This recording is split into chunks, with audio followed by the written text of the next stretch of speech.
without doing my hi everybody. I'm Oh shit. ridiculous, but I am gonna give you the opener like you deserve. Hey everybody. 9, 8, 7, 6, 5, 4, 3, 2, 1, 0.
Hey everybody, Right. welcome to Cooking the Books, where I take that book list collecting dust in the corner and read it to you so you don't have to, because nobody's got time for that.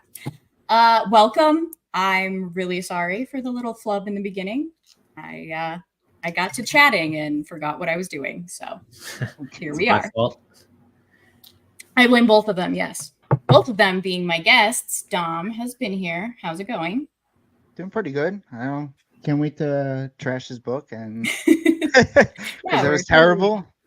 Not gonna And trash this- it. What are you talking about? I know it's the best I book don't have ever. a lighter ready. The best I know, book and ever. I feel bad for, like I told you before, like I didn't know that the book was a totally different story or so bad. So that's why I voted for that book. Oh my god, It's Blue. totally your fault. You tipped the scales. Where'd you vote, on YouTube or Twitter? Or Twitter, X? Twitter. Yeah. And for his first appearance as a guest on stream, I believe, Blue-Eyed Scorpio, welcome. How are you? I'm doing all right. Ready to somewhat trash the book, I guess, and the show, which I totally dig. So I don't mind talking about the show.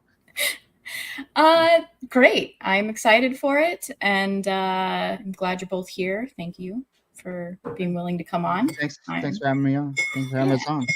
Yeah. Welcome, chat. Let me give you all a shout out as well. I appreciate you guys being here. It's a goddess. Yeah, a goddess. Pictures. As always. There he is. My very devoted mod. I appreciate you, sir. For my imaginations. Yes. Definitely imaginations if you find it scary, because that makes you think really hard. What's up, Tom B? What were you Sunday? Hey. He probably fell asleep. Be nice. He's probably asleep now. He just popped in earlier. Hey, Hi, Selena. How's it going, lovely? Hope you're having a good day, hon. And some people find it taboo to do this, but I'm bringing it up and saying hello, even though I already have. I appreciate you guys being here. To remind everyone, can you reread that last paragraph so we all know what we're going to be talking about? Rereading the last paragraph isn't going to help shit either. Like, I swear, as soon as I was done with this, I just forgot everything. Because No, that's funny. I'm glad you said that because I was like, fuck, 2 weeks ago, I can't even really remember what you read. And then even listening to that last stream, I'm like, this book is fucking forgettable. it is ridiculous. And Dom, he was torturing himself with other people's reviews of it and sending them to me. I'm just like, y'all are, I don't know if you're pretentious or what, but people that like this book and find it scary are ridiculous to me. I can't even, I can't even get it. No. So, wait, Blue Eye Scorpio. At some point during the stream, you were like, oh, I kind of figured, I kind of like how to know this book's gonna end. Like, did it end the way you thought it was gonna end? Yeah, well, it's still kind of ambiguous, isn't it? Because I thought that they were heading towards it's going to be like a psychological thing, but then I couldn't really dive into that too much because you guys hadn't seen the show too much, and the angle they played is because they kind of touched on that with Steve, right, the older brother, who just thinks it's all in his family's head, you know. So I thought maybe that's, and just hearing other details, the way that they adapted it and picked pieces, I thought maybe that's why he picked that piece for Steve being skeptical is because it could be ambiguous that it was all psychological, which is kind of lame. I feel so. I was thinking about it, I think yesterday. I feel like it is somewhat similar in the show where they didn't really leave it ambiguous. Like, it is a haunted house and the ghosts are there, you know that. But at the same time, when Nell dies in the show, by the way, spoilers, y'all, if you haven't watched the show, I do enjoy it. Okay, so let me step back here just a little bit. Right. It's totally organized. I am a professional. We got this. I do want to establish that I was bullied, apparently, by Blue-Eyed Scorpio, his words, into watching the show.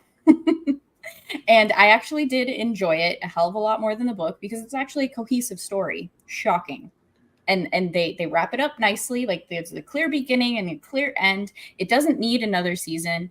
Like, I'm sure they'll probably, if it was popular enough, want to do another one. But whatever, do what you want to do. This book sucks, so make it better if you so feel. Make it modernized because you already did. But I appreciated how they adapted it. They even put the author as a character in the show. Yeah. So in like the intro, when I decided that I was going to read it and then not finish it, there were things that the author of the introduction gave away of the book and also just discussed. And one of those things was like the LGBTQ alphabet soup crap that is not prevalent in the book, in my opinion, because people that think that are using a modern lens. There was some of that in the show. So like they put their own modern spin on things, which I can set aside, but I'm not doing this very well. There was a point that I was going to make with the show. Whatever. It's a perfectly fine show. I did enjoy it. It actually had points of horror in it where I cannot say that the book does. The book is god awful. I cannot stand it. It has no cohesive story. It has no character development. You don't get to know any of the characters besides Eleanor, which is fine when it's a perspective from your main character, but you also need to be able to develop the characters within her life, especially the inner circle at the very least. And she did not do that, the author. And there was 3, maybe 4 scenes of suspense that were not scary. They were not even really psychological. It was all just nonsense, to which I cannot stand. And the rest of it was just this fluff that was always nonsensical conversations, and the house itself makes no sense. So the entire book to me is nonsensical and pointless. Yeah. Dom, what are your thoughts on the book? And show just initial thoughts. Pissing me off is that we're not getting any explanations of what happened. Like, so who drew on the wall for the saying, "Paul, please help Eleanor come home"? Like, we're here guessing and we get no explanation for that. What did Eleanor and Theodora see outside and stuff like that? They make that big scene. They get saved by Luke and the doctor. They come in, and it's like the next chapter is like they don't leave off from there. Like now explain. I mean, Mrs. Montague gets introduced, and like another thing, like who's because they set all these doors up. They keep the doors open because they close.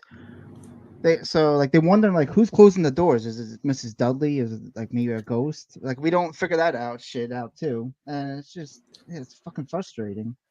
Yeah, we get all these things and we get no explanation. And when you hear a book called House on Haunted Hill, like you think it's gonna be scary, not like maybe imaginary life in Eleanor's head. I don't know what the fuck.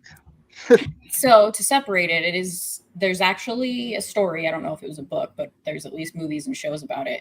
This is not House on Haunted Hill. This is Haunting of Hill House. Oh, Haunted. Do you know how many times I've had to look at the show or the book? Yeah, to remember Haunted of Hill House. My bad. No, you're fine. No, it's obviously super close. So yeah. Yes. So yeah, like that annoys me the most. Like we don't get explanation, and like, what she just kills herself. I feel like she wrote this book, so like, I feel like she wrote this book so we can sit here and guess. Oh, what do you think it happened? I'm like, I don't know. I don't give a shit because this book that wasn't good enough. And that's the thing too. Yeah, it's because there wasn't enough that was engaging to even involve a discussion. Because we just turn to each other and say, "Well, what do you think happened?" And exactly like you said, "Well, I don't know. I don't give a fuck." Like, yeah, it is a pointless book. I think that's the whole point of this. Why she wrote this book, so people can sit around and theorize. Was she dreaming? Was she? Was this happening? Was it the house really happened? I don't know. Yeah. And so, from what you said earlier, your consensus of the show is it's not as bad as the book, but you still didn't really like it, or what do you think of the show? No. Just overall? Oh, I like the show like from like beginning into like the middle. I just loved where it was going, and like I don't know. I didn't like the ending. I don't know. It just they made it seem like the ghosts were like, they're not so bad after all. They're like killing them and torturing them and scaring them. I don't know. That's how I feel like they made it seem like, these ghosts are actually not so bad. They did make most of them seem somewhat sympathetic, to which I can understand. And it was that main flapper chick, Poppy, the ghost, that was she seemed like she was just the bully ghost of the house. And she doesn't get a redemption arc, which I'm fine with. Like, none of the ghosts really got a redemption, even the mom. But I can see where you're coming from with that. My brother and he wasn't watching it with me, but he was like, it was, I don't know what time it was, but he came out and he watched the end with me, and he was just like, burn it. Burn the house, like burn it down. And I was like, but they tried it. The ghosts would let it, so they're compromising. He's like, no, burn the house. At least try to burn the house. Yeah. It is a detriment to society. Burn that house. So I think that might have been what he was going for, is actually that the house itself is the villain. Yeah. Not the ghosts. Yeah. So like whatever, because that Poppy, the swing dancing looking chick, right? Yeah. Well, because she went to like a mental asylum when she was a person and everything. So she was already jacked in the head, and then she's trapped there, but she's still crazy. Yep. So I think what they were going for is to try to make the actual house the villain. They wanted to feed on everybody, and everybody was just trapped.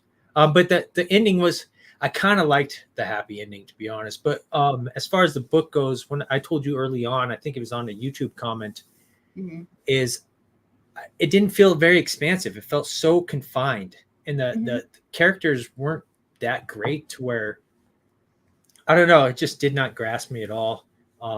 Because there was only a handful of characters just in one location, and I think the author was trying to be more clever than she was skilled for, or didn't know where she was going with it, and just fell apart. I'm not sure. Yeah. So, but it's like she forgot she was writing a scary story. Like, oh shit, I'm writing a scary story. Who knows? That's the thing. There was no character development. The relationships between the characters in the books were all, so if we're essentially in Eleanor's head as the audience, and clearly she's touched.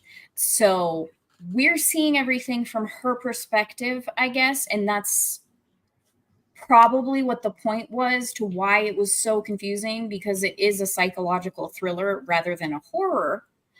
And it's being projected onto the house, although other people have had crazy things happen at the house. So it's kind of why one of the main reasons there's a lot of reasons why I like the show better, but one of the main reasons is they kind of made the story into the house makes everyone crazy. And if you're crazy before, but maybe not to where you're a detriment to society, you're going to become a detriment to society and yourself. It's just going to be amplified. If you're not crazy before, you're going to think that you're crazy and you're going to want to escape. So they did kind of put it into the show, in my opinion, where it was, sure, the house is kind of haunted, maybe, but it makes people crazy. And like Nell in the show is very similar to her mom. They all are like share their mother and father's blood, but the mom has that, like she's kind of the Eleanor character from the book ish. I don't know. Okay. It's scattered. I'm scattered. But I found it to be intriguing the way that they put the characters into the show, where they're all a family and it's centered around the house. And that's how they did it with the show. If you didn't watch it, so their brother and sister. Go ahead. I was going to say. So I don't know enough about this, but I saw like I was watching like a review of it or something, and they were discussing it, and they said that adapting it to the show, they wanted the 7 family members to be like the 7 stages of grief or something. But I didn't, I don't understand enough about all that. And they were saying because what's her name? She's controlling the older sister, and then Steven's denial. Yeah, Steven. So all of that. So, but gotcha. I didn't think too much of that. I didn't really care. Yeah, that's a little more in depth than I'm willing to go, really. Yeah, but I just I like how they did it, with them being twins, and then the author being a character, and then See, and with Nell in the end, the reason that I feel this is they leaned into it being like a psychological thing, but I was okay with it, is as a little girl, she's seeing the bent neck lady. Nell is. That was an awesome storyline, I think. I thought it was going to be her mom. And then, like, when you find out who it is, I'll try not to spoil it. It's almost seeming like the house made her potential for craziness come out as a child. And she sort of was seeing things. It's very hard to not spoil it. But in the end, like when she dies, you figure out she's seeing things throughout her life a different way, let's say. And she figures it out. And then because she didn't choose to die, essentially, that is a giveaway, but forgive me, chat. If you haven't watched it by now, that's your own fault. Yeah. I don't think we'll be able to really make comparisons without giving key plot points. So I'm just going to go ahead. Like, she was seeing her death. Like, so she saw herself as a child as the bent neck lady. And when she dies, she's dying by noose. And she sees the last thing that she saw when she was alive. The next time she drops, she sees the time before that. And there were certain aspects of it that you figure out what the ghost was telling herself. I really enjoyed that factor. Like, she's the one that made herself go crazy, but the house is the one that initially put the thought into her mind. So it's the house's fault, and it should be burnt to the ground. But it's too powerful for it to be successful to burn it to the ground. And it essentially, like, I really liked how they did that. But so getting into Theo's character, I despise her character on, like, they made her a lesbian, And I don't despise it because, oh, they had to put a lesbian into the show, or they had to put this into the show for DEI. Bullshit. I don't care if there's an LGBTQ character in there in any show, as long as they're a good character. And as a child, she's a great character. As an adult, she's a pretty decent character. As a lesbian, she fucking sucks. And it pisses me off because they just made her into an uncaring dude that's all toxic masculinity to where the relationship she has with that chick is what infuriates me. Is she meets a chick, has a one-night stand, treats her like trash because she doesn't want people to get close to her because of her, essentially, her powers. And it infuriated me because the next time they meet, she just gives her the cold shoulder like the toxic masculine dude that is so bad, except it's not bad when it's a woman. And then the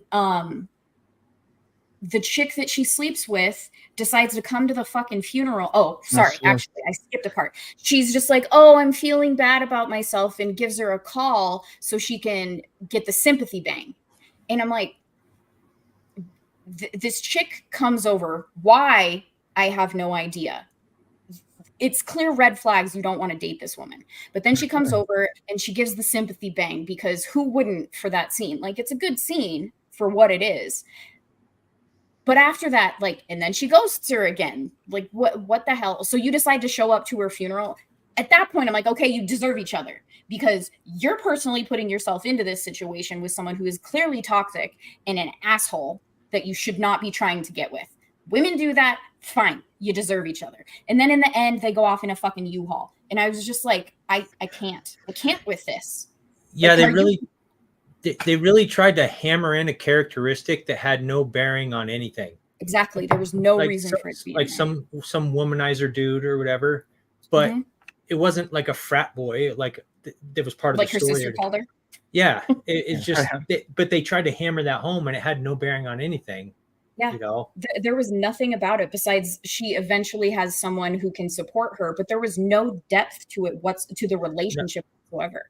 And so when it actually gets to the point of Ghost Nell hashing things out with her siblings, every single one of her siblings besides Theo has this great reason to have a hash out session. Like there's a background that is important for them to go through that Nell sends them to. Okay, you need to deal with your past, Shirley, because you fucked up big. You need to figure out what is wrong there. Friggin' Theo gets sent to her nothingness relationship that has nothing to do with anything. It had no bearing whatsoever on the story besides she needed some sympathy one time to figure something out. There's definitely a better way for something like that to be taken care of. I knew that this was going to happen. I was going to start talking about the show more than the book because the book is so bad. I can't blame you. I can't blame you. That's fine. We could. But there's. Go ahead. No. Go ahead. So I want to ask you guys, like, what was like the scariest or freakiest scene? Like, to me, like the freakiest scene to me is when like Shirley is like, because what does she like? She puts the makeup on the dead people. What's that called again? Her job title? I almost said coroner. Yeah. Mortuary. So she's doing it for her. So she's doing it for her sister Nell. Yeah. So the whole time I'm just like thinking like her eyes are gonna open at some point, or her arm's gonna grab her or some shit like that while she's doing it. But none of that happens. So, but then as she's walking away, she turns the light off and she turns back. She looks back and she sees her mom on the other dead. That scene like freaked me out. And she had like the thing. She had the box in her head, and like I feel like that scene like freaked me out the most.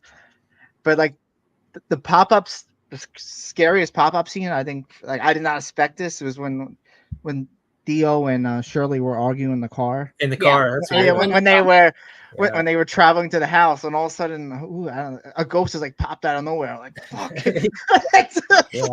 I did not expect that there. You can kind of guess when a ghost is going to appear, but I did not expect it. I feel like they handled it pretty well. Like when you were saying that she was when Shirley was doing her up or whatever, like fixing her.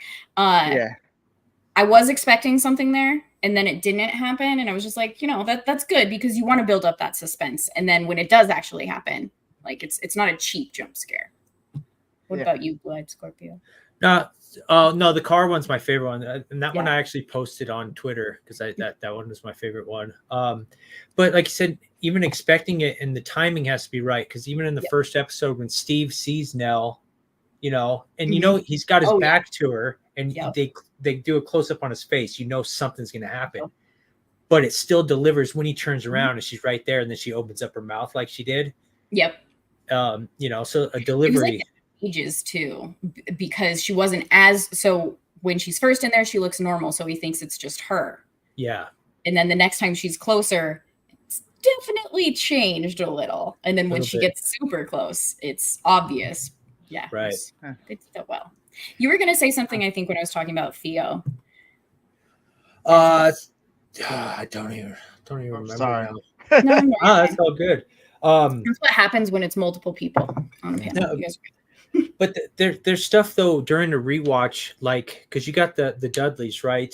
And because of the Red Room, which we all find out now. But I want to go off on that one. I didn't go. Oh, do you not want me to say anything, or no? I want to say something about when you're done. Okay, go. Oh, okay. Well, there's small things when you rewatch it, because like when they mention Luke being in the treehouse.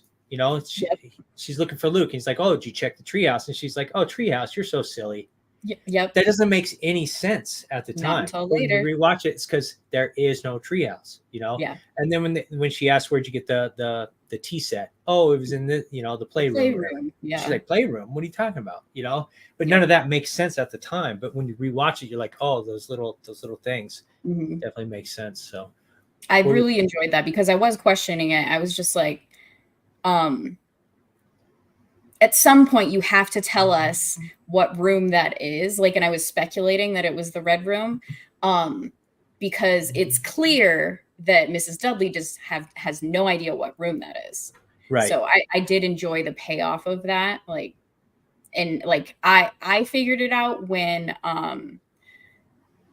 they showed Theo's dancing, the second time around. But I like how, because you said, each episode was like a different character or whatever. So then you see it in this perspective, and it's kind of creepy. Like, who's in there? Why can't we unlock this door?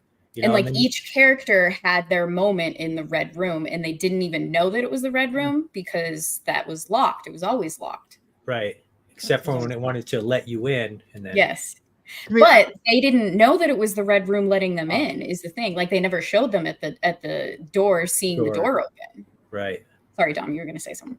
To me, that's one thing I don't get. It's like, how would they know? How wouldn't they know they were in that room? I don't. Because so that room is it's in the library, up in the spiral staircase going up.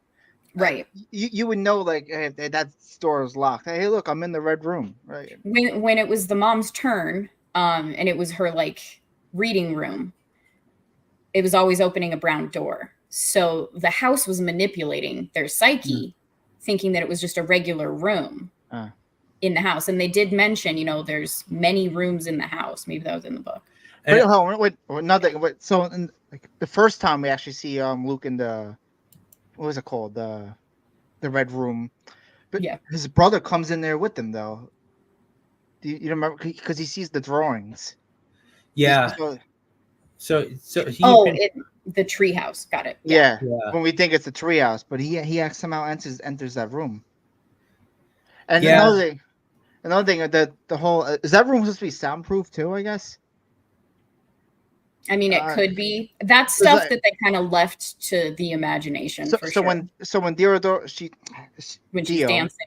dancing and she's playing a lot of music that her two sisters can't hear her dancing and playing the music. That's the implication that I get from it. And it's a bit of a cop out answer. It is a cop out. Yeah. The house is making it soundproof type of thing. Yeah. But, and I don't think they'd really be able to answer it any differently than that. Exactly. I mean, even another cop out is because Steve was never really affected by it. Maybe he was, but he didn't know it. Yeah. So, but again, if they're he didn't want to see it. Really. Yes. Yeah.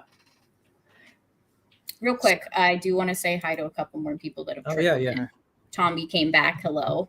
Yeah, is Sam here? Because I want to bring a scene up. Yes, Sam is here. Thank you for my snacks, Cliff. Hello. All right. Welcome. Sam's gonna love this scene. And thank you for listing these out, because I might travel back to this. Okay, yeah, cool. Because I want to see maybe who all the characters are. Sam came in with how much he loves the book and the show. So Sam, there's a gal's probably gonna hit me to bring the scene up. There's a scene early on in the show where is it Shirley? She takes all these kittens, like 7 kittens. And they end up one that ends Sam's up dying. perfectly happy about this. One that ends up dying, and like they're gonna bury it, and Shirley thinks, oh no, it's still alive. And she's looking at it, and a spider comes out of it. And I can just imagine what Gal is thinking. Oh my God, she can't stand spiders. And it happened later. What's funny is I did think of Sam with this. I'm like, he would think this is so freaking funny. It wasn't a spider. Oh, wasn't a spider? It was like a beetle or something. Yeah. Oh, there was a spider. But still, it had creepy crawlies. Yeah. I was not okay with it. I'm not a creepy crawly. This one likes to jump scare me sometimes, not on purpose. But he'll put shit on Twitter and Instagram, and I want to throw things at him. I don't know if you remember that interaction. Yeah, sure. He disappeared. So yeah, I had to bring that scene up. What's that? Oh, did you think you lost me? I'm still here. Yes. No, you're fine. No, she said something about you being a jerk. I was just hating the spiders that you were sharing on. Yeah. I know, but I got banned, and that sucks because I don't have those spider videos anymore. You got banned from what, Instagram? Why? Well, actually, I can figure out why. You're you. Yeah. Because I'm a psycho on social media. I don't know why I asked that question, and it's Instagram, so yeah. You would think it's funny, Sam. But then it happened later with was it Nell, I think, where she thought she saw like the beetle coming out of her eye or throat or something. Yeah. So wait, sorry, go ahead. So one thing they did different from the book, and like they changed some rules around. So Dr. Montague, like he was barely. He's a big character in the book, but in the show, like they just like he's in there for 1 or 2 scenes. Essentially, he gets Nell killed because he tells her to go to the house. Yep, that's one of my issues that I have with the show. Yeah. I was just like, it was his advice. Like he was just the uncaring, not believing doctor, which technically he went to the house not believing. So like they get that right, but he basically coaches her into going and dying. And I hated that a lot. Like what terrible advice. Yeah. Well, and it's the reason that I disliked that in the show was one of my other issues that I had with it, that I had less of an issue at the end. I think I was explaining a little bit of it to Dom before he dropped in. Yeah. Where the men in the show are either treated like idiots or assholes or are those. And they're kind of just always in the way. And the women are in these successful jobs and successful lives. Like they have their issues, lives. That's a good point. Yeah. They have their issues, but I'm going to get my fucking degree. That little scene with Theo, I was just like, oh, girl, go, girl. I'm like, shut up. No one cares that you're going to one up your brother and get an actual degree. And he doesn't have a degree. He just writes these books that got you the money so you can get the degree in the first place. Like the whole scene with that, I was just like, I hate you. You're ruining a perfectly fine show and putting in this bullshit. So yeah, like I never picked on that. So yeah, the two brothers, they're kind of like Luke. Yeah, he's kind of like Luke is he's a druggie. He's like a loser or whatever. And Steve is just such a douchebag. He might as well be a loser. Right. And plus, he was a failing writer until he decided to write this book, which took off for him. Yep. You know, like so didn't have all this in the family. And I didn't really like.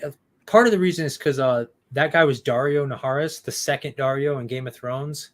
and I thought the first was the better Dario. So I don't like that actor to begin with, which is kind of stupid, but that's how I roll. Oh no, everyone has their biases. I can do this similar thing. So yeah, they did a lot of, and then they had Nell show up and call him out when he's giving the speech, and he even says he's like, I wrote the book 6 fucking years ago. You could have told me had all this time. Like, why are you doing? Yeah. But then she went and told the doctor, she's like, oh, I called him out. I put, I feel so good about myself. Yeah, and then Luke being the drug addict, which is already doesn't necessarily mean to have to be emasculating, because people have issues and they don't have to be a pussy, Yeah. But he's all pussy whipped over this girl he's not even like banging, and then she like fucking robs him, Well, that wasn't even his money though, technically. Well, no, was it? But the betrayal itself. I get what you're saying. Yeah. So all she has to do is just kind of rub up on him, and because he's so pussy whipped, and then she steals his money. Like, that's where you add the emasculation part to it, not him being a drug addict, because he was actually clean at that point. Right. Which I appreciate the fact that he stayed clean for the entire time. I was just like, that's great, and that's like one of the things that does help elevate it away from that stupid freaking trope. But with that girl, even though she fell off, they go back to the flashback where she kind of gets her character back when she's talking about the entire process at the family dinner and everything. Like, in the end, she's still like bad.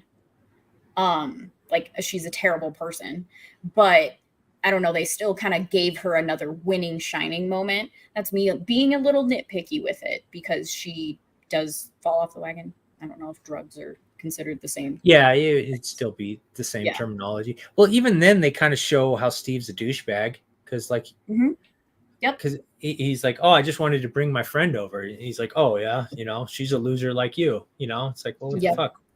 And I can understand the frustration. I have had people screw me over pretty badly.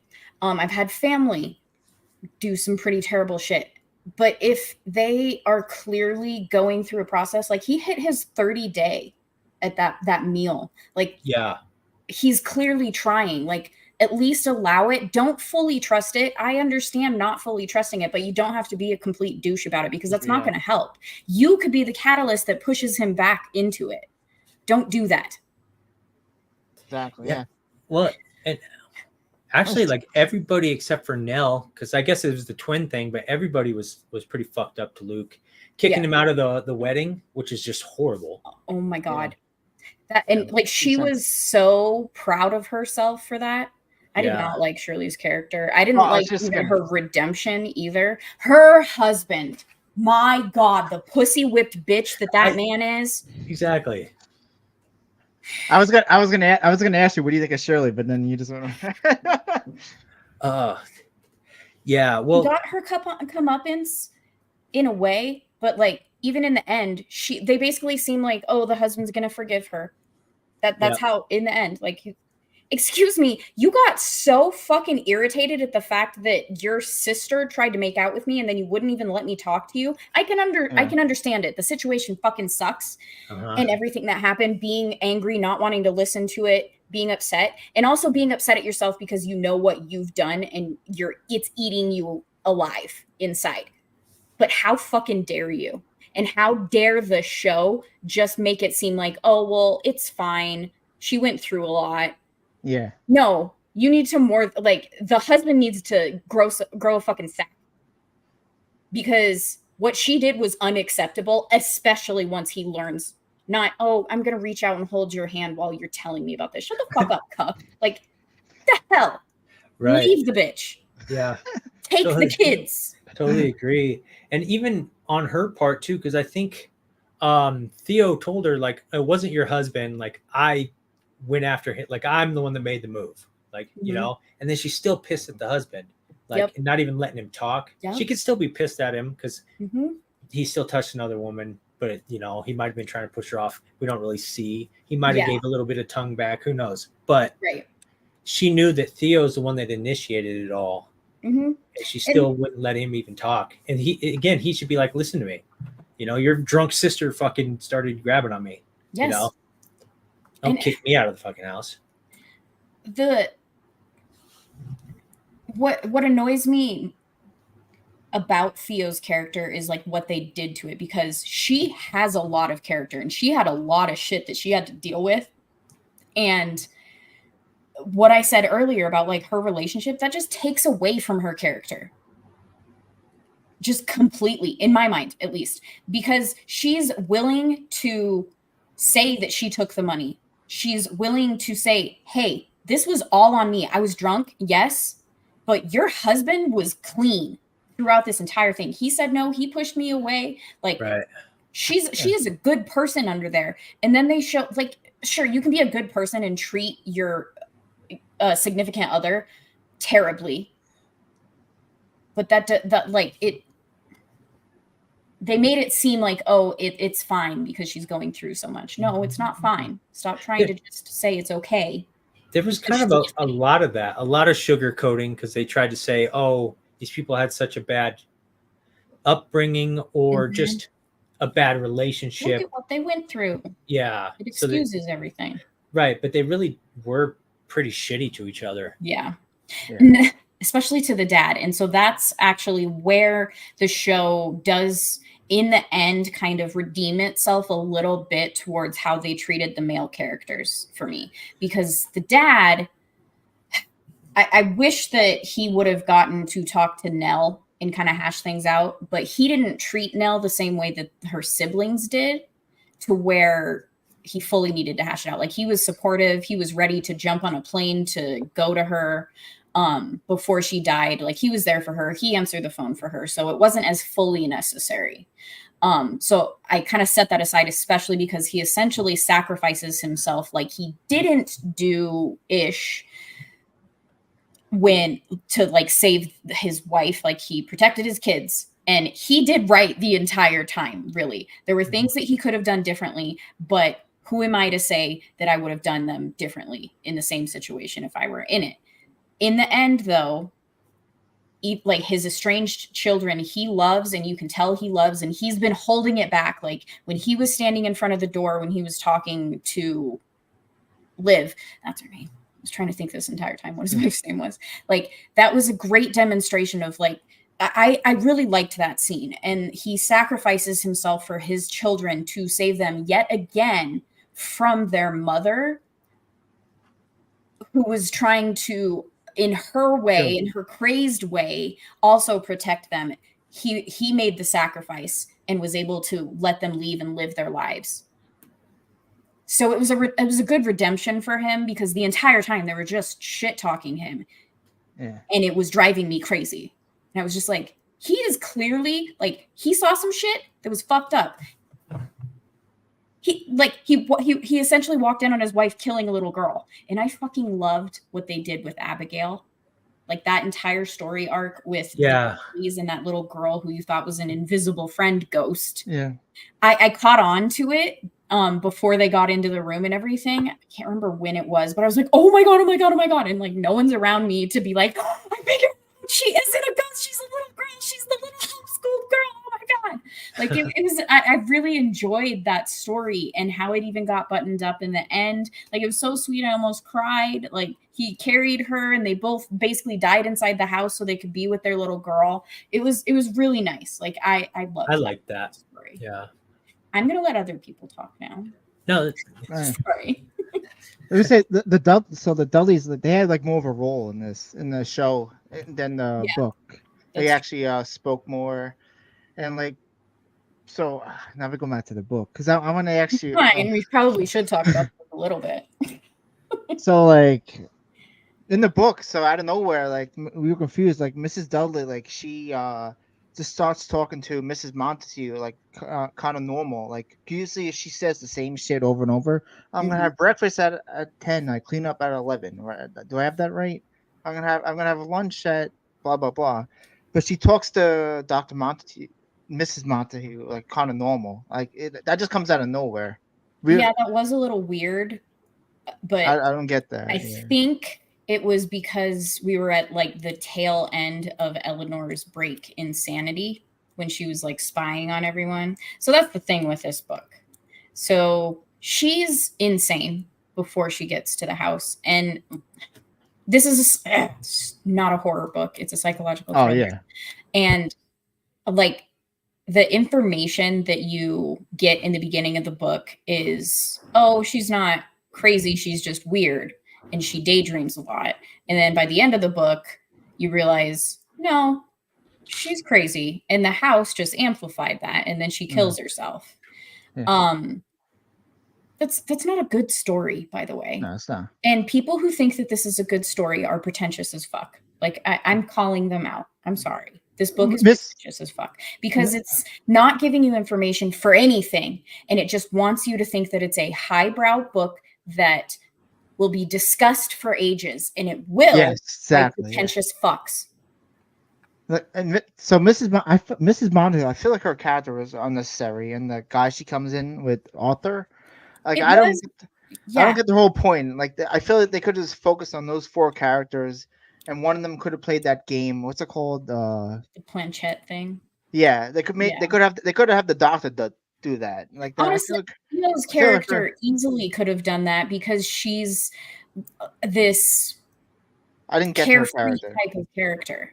Like she just comes out of nowhere, like, and she's like comes in and like takes over the joint and telling people to do. You do this, you do that. Well, take my bags. I don't understand why she was even in it beyond just being an annoying bitch. And then like it's weird, like they give her. She doesn't even share her room with her own husband. Like that's weird, right? Because they give her her own room, right? The feelings I got towards that is she was banging Arthur. Yes, it does seem like there was no other way to interpret that, in my opinion, because she walks all over the doctor, and the doctor doesn't care. I'd be done with her too. I wouldn't. She's a great wife. That's what she's. Oh no, she's a great wife. Yeah. And like the time that this was written, it's not like you just get a divorce at the drop of one sign of trouble.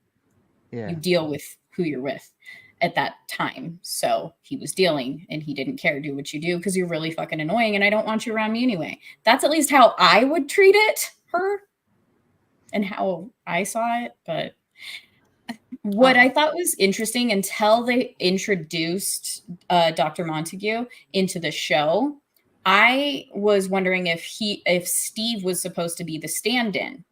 Like he was supposed to represent Dr. Montague, and they just aren't titling him that because they made it into a family thing. Because Steve's character is just a made-up character. Yeah, I don't recall one in the book. So, and then his wife came into play, and I was just like, "Oh, okay, that's his wife." So it's totally him. And then they introduced Dr. Montague, who gets Nell killed. I was just like, "Why?" That was his only scene, right? I think he had 3 total scenes. Yeah. There were a few scenes, but it was always just as her like. But they were like a minute long. Yeah. So he was really not in much at all. And they really made him look like a fucking idiot. Just ignorant. Which of course Theo had to call out, oh, he's a hack. Had to keep saying that. You know? Oh, and don't even get me started about the little pointless scene of I called it the first moment she's with that little girl and there's Mr. Smiley. I was like, that girl is a foster girl and she is getting raped by her foster daddy. I'm calling it right now. And then oh, look, figured it out. It was really hard and difficult to see what was about to happen because all men are bad. And of course it's the dad because women can't do anything wrong. And then she just sits outside, calls, have I ever been wrong? Yeah, that's not how that's going to work, honey. No. And it sucks that that's the situation, but you can't just say, oh, I'm accusing this dude of diddling this little girl without any proof. I went and laid on the couch and I saw this smile in the freaking wood. Yeah. You're going to have more than that but he folded as soon as the cops got there. I was like, yeah, that's how that type of dude would definitely work too. That entire scene was pointless and it pissed me off. Somebody that's facing that is going to be like, no, you got to prove it. You know, it's like, oh, the cops are here. Yeah, I did it. Yeah. You know, oh, hello, officer. Yeah, you're right. I did. Like, right. Yeah. And looking back at it, like, what was the point of that? Just to show like how important she is, I guess. To show that the lesbian caught a predator. That's what the point of that scene was. That entire arc. It was unnecessary. Basically, yeah. It's feminist nonsense is what it was. Because it's a little girl getting diddled by a dude and the lesbian woman who's super important and very independent and knows who she is since she was 8 years old. Did you guys catch that? Did you catch that? She's been a lesbian since she was 8 years old. Oh yeah, and oh yeah, oh mom- yeah, oh yeah. Yeah. I was Oh, like, yeah, fuck off. What the fuck? Yeah. Yeah, because it was a throwaway line, really. Yep. It was. It's like, oh yeah, we knew since she was 8. Or Oh yeah, whatever. you saw. You probably saw at the wedding. Oh no, your mom and I knew since she was 8. I was just like, really? Yeah. 8 years old. But That's I think crazy. one of the redeeming things, because you said that with the dad, but if you think about it, he was seeing shit the entire time. Mm-hmm. You know, when they were little kids, he was seeing all these ghosts and all this shit happening, but he just didn't want to mention anything that whole time to protect them or whatever. I think that's a pretty cool little aspect too, because he's really trying to keep the family together and his own mental state together, which is pretty alpha, you know. Oh, and God, at the funeral when the aunt comes in, like clearly she petitioned to be the parent because he was crazy and unfit as a father. Yeah. And she comes into the funeral. There was no need for, I mean, I understand, like you could have just said that she passed away and you didn't have to have her there. But of course you did have to have her there because his wife that he's made up in his head, like it wasn't her actual ghost that was coaching him through all of this grief. She tells him that he needs to be the one, like be the bigger man. You knew she was going to be here. And then she gets to treat him like shit. Yeah. I want to say, like, why don't, you just refrain it? Sam just thinks that he's so funny. Maybe next time he'll just read Frankenstein instead of listening to Devil's Lies. I know, Sam, I know. And then this. Now, Sam was telling me he thought the show was overrated. He didn't like it. I can understand why Sam would think that. I disagree. It's a good show. I do think it's a good show. It is a good, like, yes, it's not fantastic or anything, but from start to end, I think you get your entertainment worth. Yes. And if this were the book, I probably would have enjoyed the book. Like, if it were remotely anything like this. Like, sorry. I can't finish sentences when I get this frustrated. Clearly. I love it. The show, it has its problems, and I've kind of been harping on them to where it might seem like I didn't like it. And I did. I enjoyed the show. I enjoyed the horror aspect. They did it really well. It's a beautifully shot show. The characters they're very well-developed characters. Within the story itself, within each other, they all have these different experiences between each other that I really enjoy. And I liked how we were seeing it from the present time frame, and they'd go back 2 days. They'd go back 30 days or 60 days, 90 days, whatever it was for Luke. They'd go back, but then they also go back to the childhood. Mm-hmm. And show you what actually happened, because everybody had a different perspective of different situations. And I liked how they all tied in together. I think it was very well done for that. Hey, True. What's up, man? Thank you for being here. It's awesome. You know what I want to say? Like, I wish maybe you guys can. I was gonna say like when they see ghosts, like I don't want these. Don't be honest with each other. And like, oh, I saw a ghost and some shit like that. Like when they're in the so when the father and was it Theo, they see that ghost that kind of trashes Shirley's office, and she's like, "What happened?" And why wouldn't they just say, "Oh, we saw a ghost"? Like they grew up in a haunted house, so like it's like they would understand if she would understand. I think she would understand if she say, "Hey, like a fucking ghost came in here" or some shit like that, right? Shirley was very much grounded of like the female siblings, at least. And in that moment, she was dealing with so much.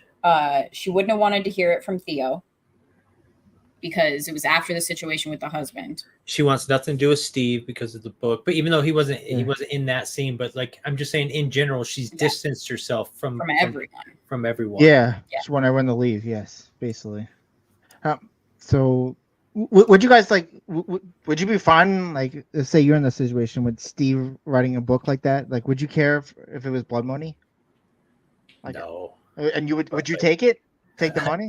Oh hell yeah! Oh, I'd of course, take it. yes. I think I I didn't would. like Yeah. it. Like that Yeah. shit's my story, bitch. Like Exactly. you decided to do this. You do whatever with your life. You already put it out there. It's like you decided whatever, but you're giving me a cut of that money. There's no way it's blood money. Get off But, your high. Yeah. God. Oh, I'd also be more like what Dom is saying. I'd be like, "Do you see that fucking ghost just there, right there?" Like I wouldn't keep it, you know. So I'd be Yeah. accepting of it all. Like I understand why they didn't, but they needed to. but they pretty much all know about ghosts. I don't like it. Just I don't get it. I don't Yeah. Did Shirley, other than So there was the cat stuff with Shirley. I don't Which think she really experienced can much be of it. explained away as sick cats? That, oh my God, that was the other thing. It wasn't the cat thing that reminded me, but Shirley was the one that said that, like, I'm pretty sure it was Shirley that was giving Steve shit, saying that he slept throughout the whole night. He didn't Yeah. see what they saw. And from Shirley's perspective, you saw your mom. Get over it. You saw your mom in the kitchen when she was supposed to be away. And then there was nothing that she saw that they showed us they saw besides their dad like panicking and running up the stairs and stuff. Like nothing that any of them saw that night that Steve didn't see was scary by any means, except for Luke and Nell seeing this little girl die.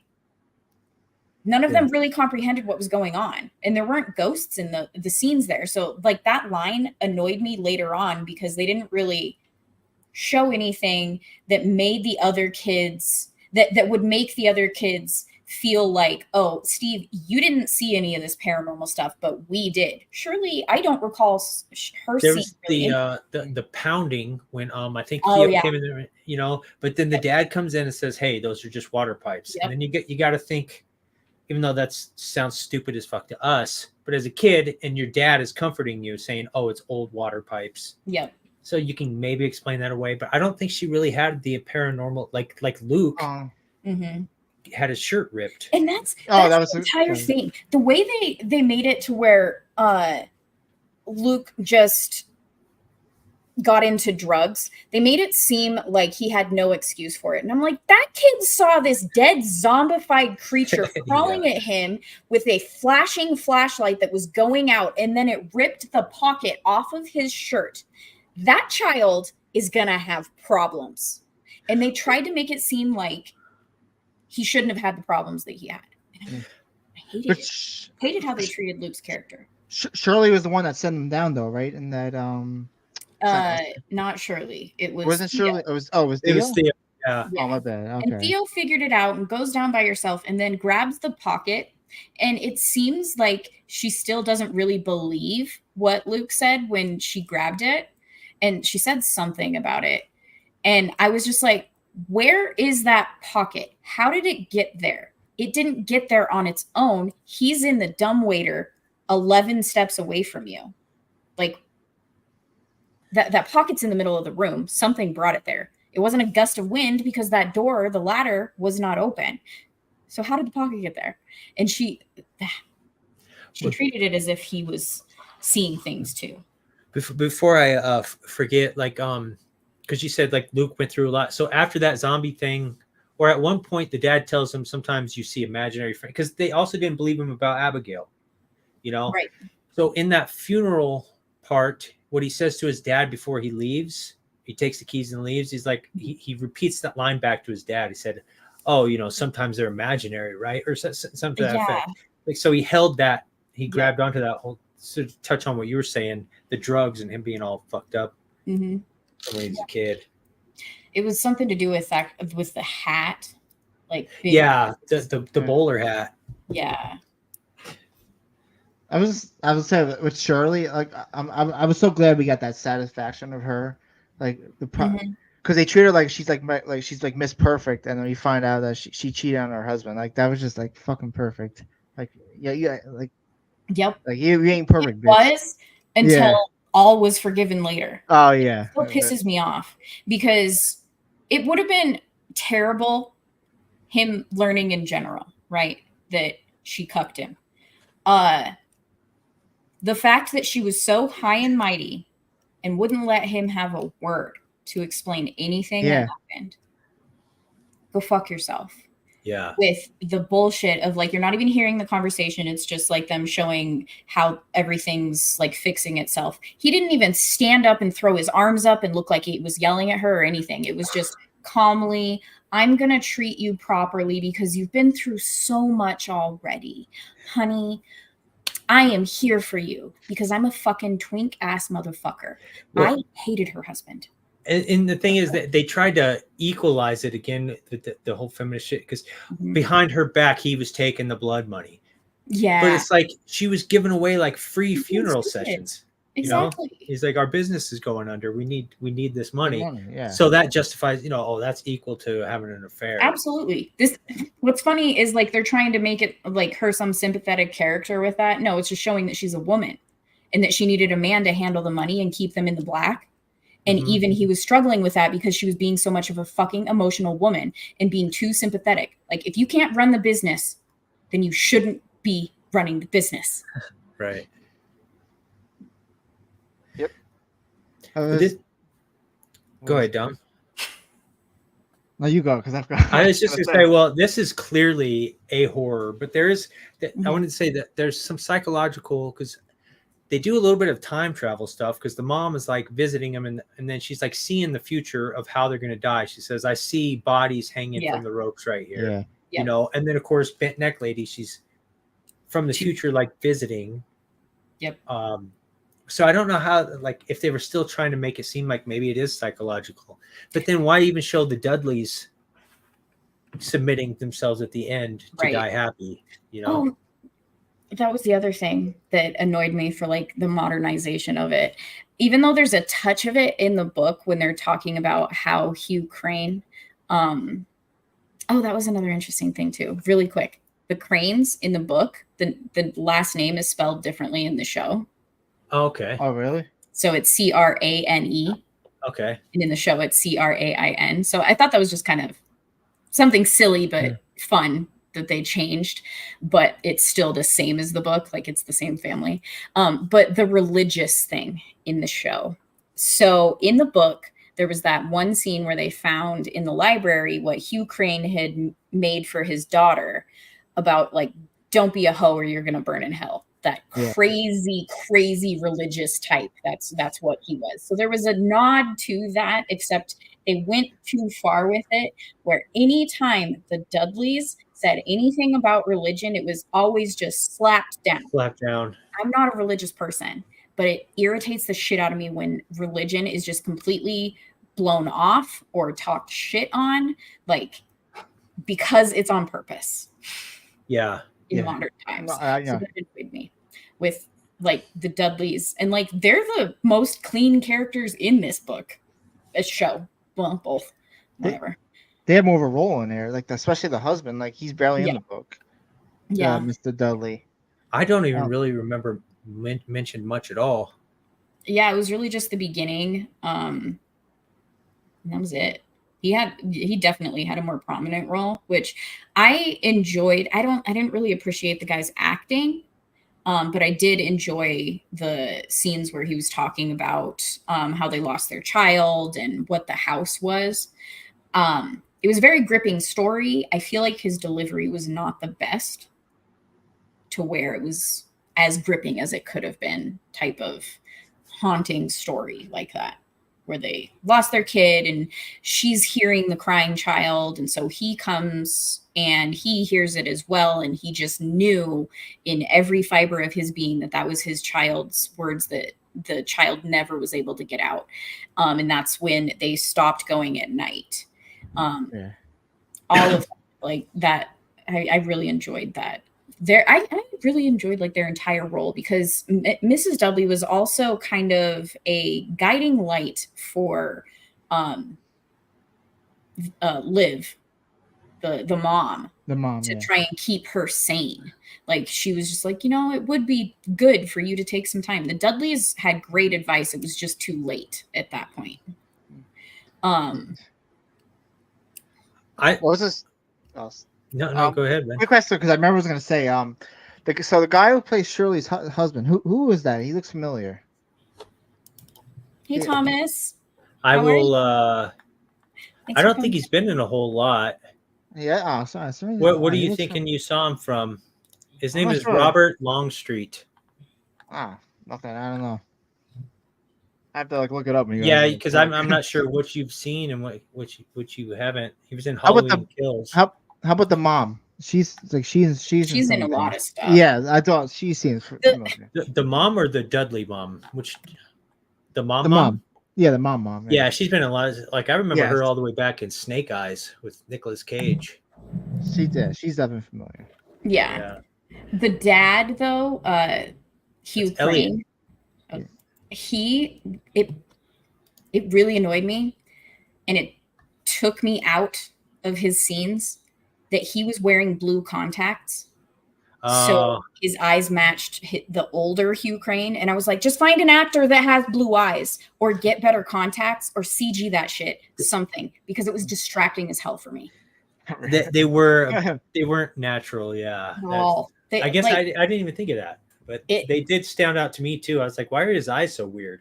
Yeah. And it's because, and maybe it's because I do so much freaking cosplay, so I can see it in my own eyes. Depending on the color, it doesn't work well, or it looks weird.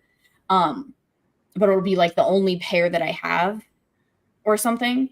Like, it just, I instantly zeroed in on that, and I was just like, why? This is a high production show. How could you just skim on the freaking contacts? You know that's Elliot, right, from E.T.?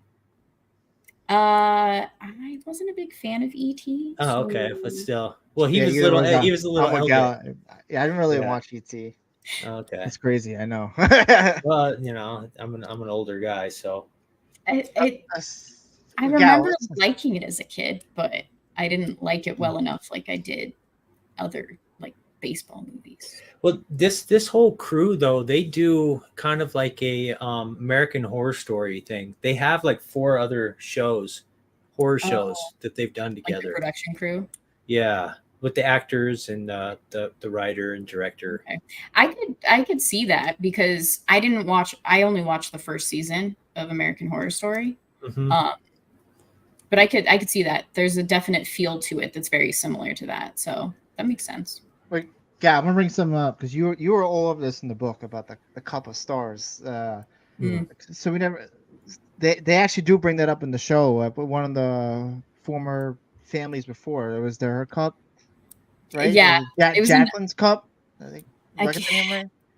Possibly, it was just one of the ghosts. That's like one of the similarities. Like, well, I thought it was a nice touch. There were nods to it. And he even brought up the writing on the wall. That was in the show and the movie too. Yeah. But it was different though, right? It's because in the book it's help Eleanor come home.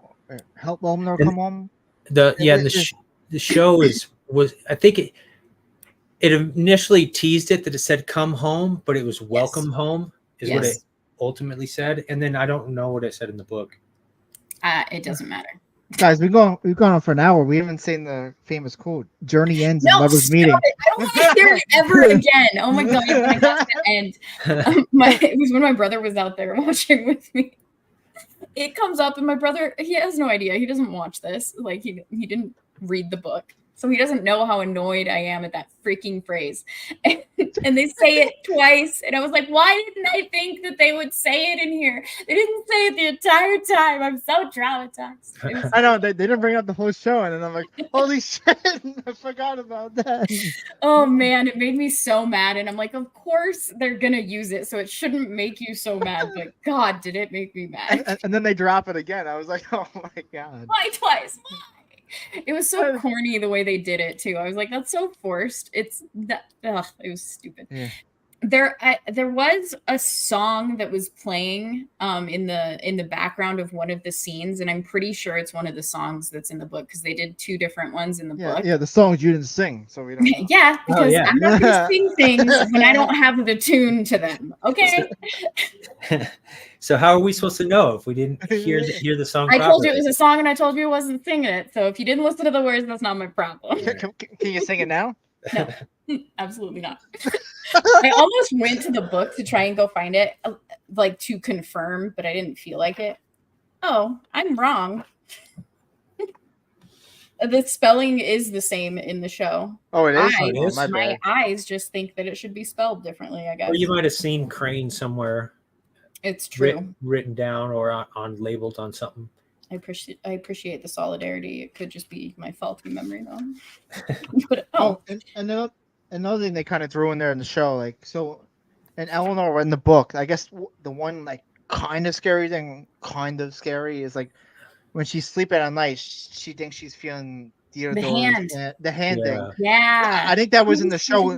They kind of do that. They kind of do it in the show a little bit. Like one of the It was characters. Theo, said that. though. Oh, Yeah. it was Theo. Yeah. Yep. Yeah. That was Is the that- other one. Is that when her psychic powers started? Was that moment in the show? Yes. I mean. Yes. In the Okay. show. Yeah, Yeah. there wasn't a whole lot of like scary, No. which I don't mind, but because they also did another show, like I said, the American, it's called The Fall of House Usher. It's the same crew. I didn't watch that, but That has a lot of jump scares. So, Mm. but I don't think it's as good overall, but they didn't But have a Blue lot Eyes- of jump scares. But Blue Eye Scorpion, you should see the reviews I was watching. It is the most scariest book ever.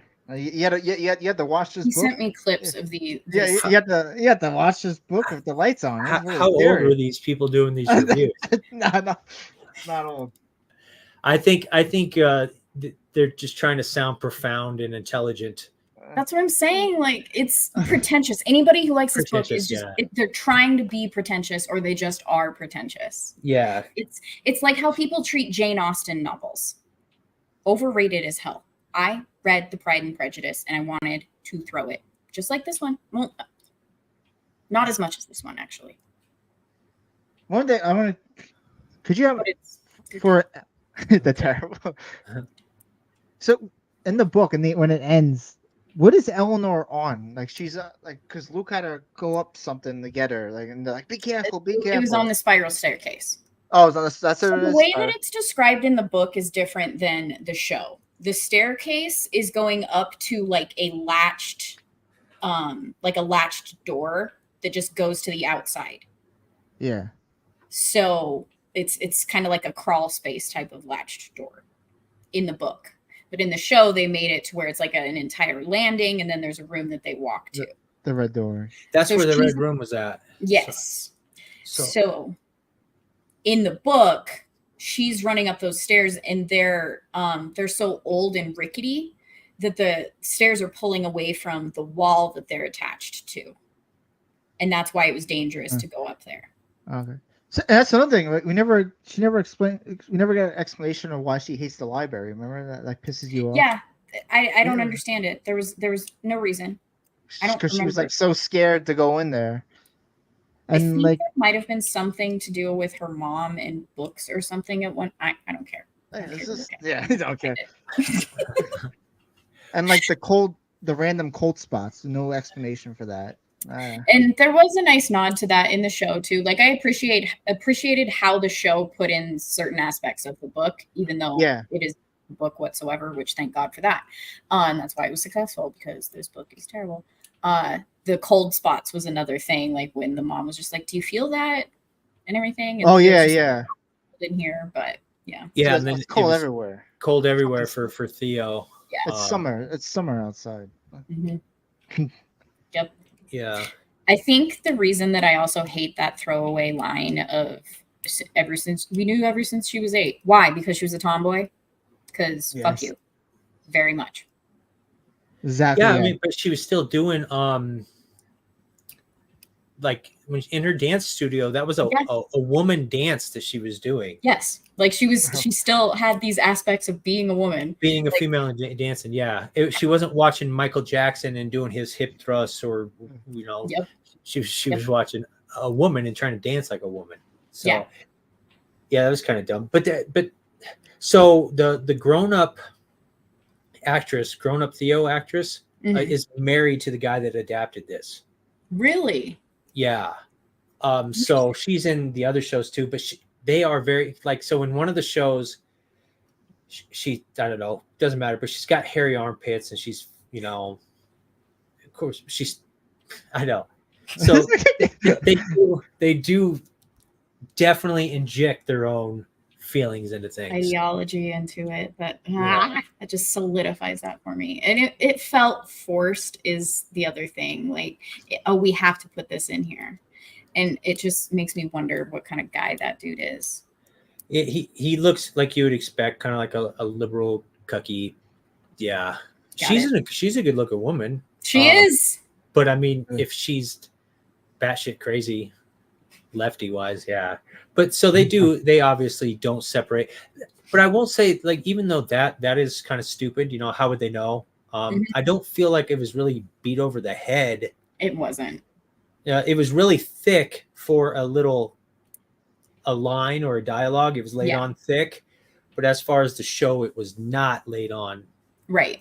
Which is, I'm fine with setting it aside for that reason alone, but Correct, it's still an irritation where it's clear that it was inserted to check that box. Now, I wonder too, is when all these theories of maybe, you said that when you were reading the introduction, they mentioned it, right? Okay. Never mind then. Let me figure it out. It was, you're going to get what year is that? So it was written by Laura Miller. She's a journalist. It's for, she's the co-founder of salon.com. That's who wrote the intro. I was like, when I read that, the first episode of this stream, when I was reading it, and I got fed up because it's 90-page intro, I think. I went back and I found the explanation of the intro, and I read that, and I should probably clip it out just because I was just like, of course she co-founded salon.com.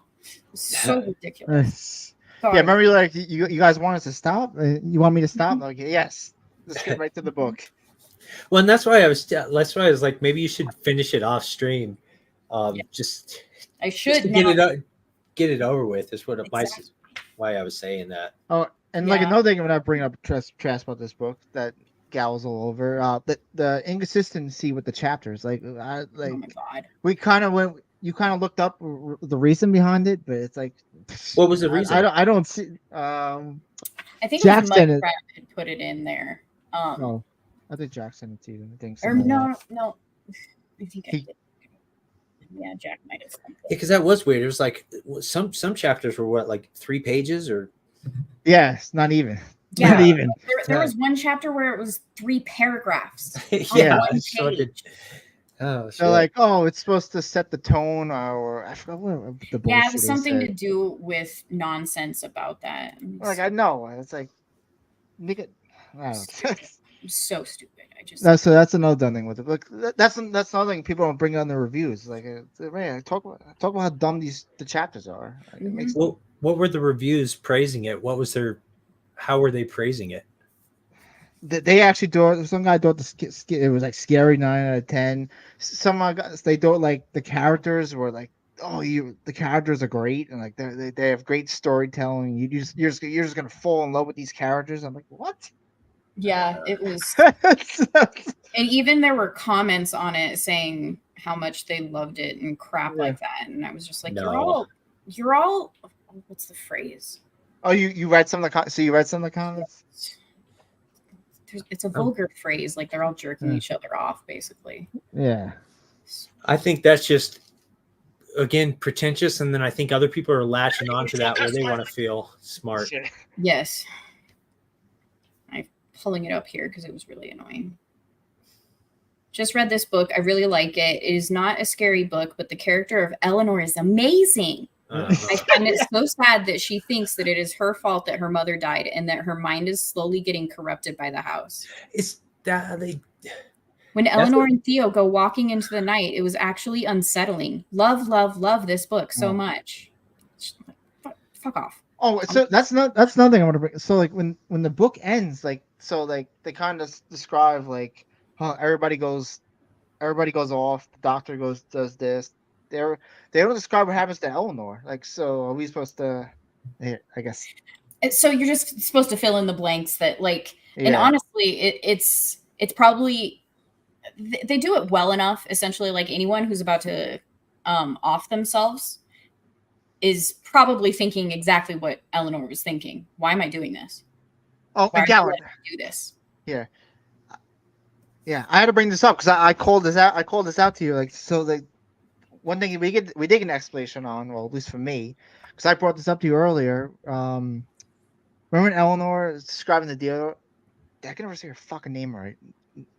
Theodora. That she has her own. She has her own apartment. And I'm like, what? That's not what we had in there. That's something we heard in the beginning. Like she lives with her sister, and then later she says that she lied to her. Remember, I brought Yeah. it up to you. I was confused about that.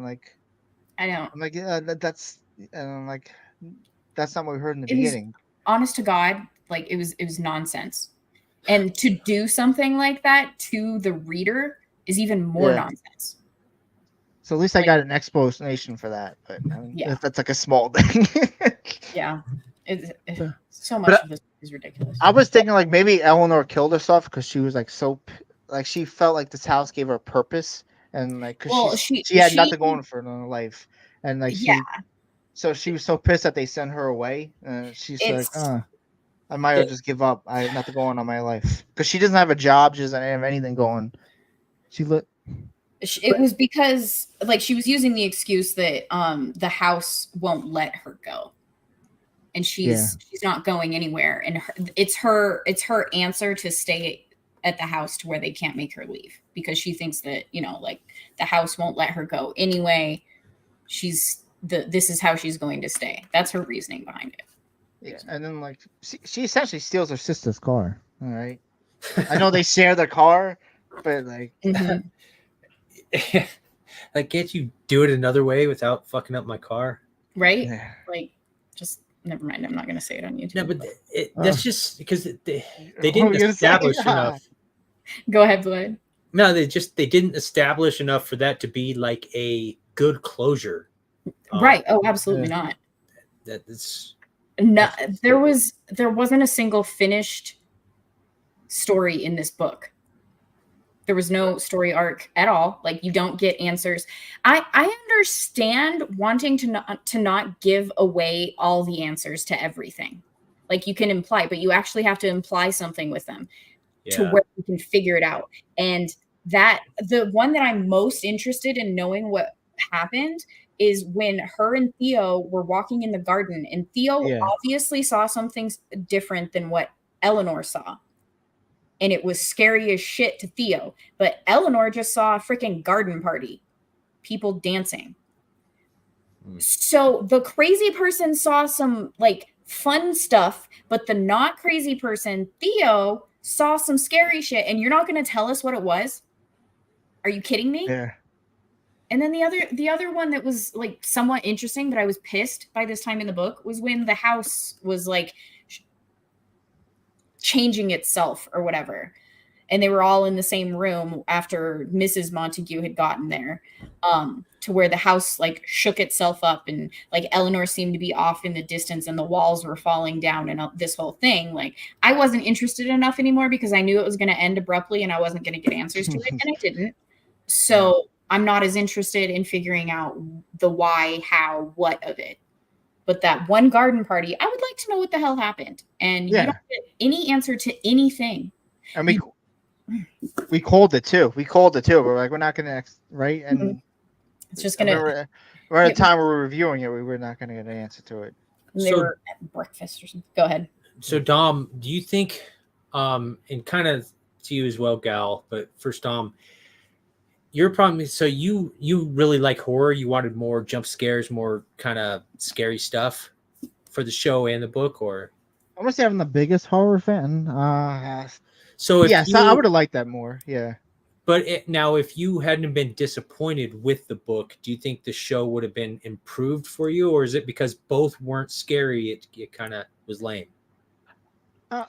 Well, I think the show was like a little scary, but not like really, really scary. But like, so what's the question you're really asking again? So if you hadn't heard her read the book and you just watched the show and that's all you knew about it, would that have been a good enough story for you? But since both were kind of not scary, do you think that made the show more lame for you?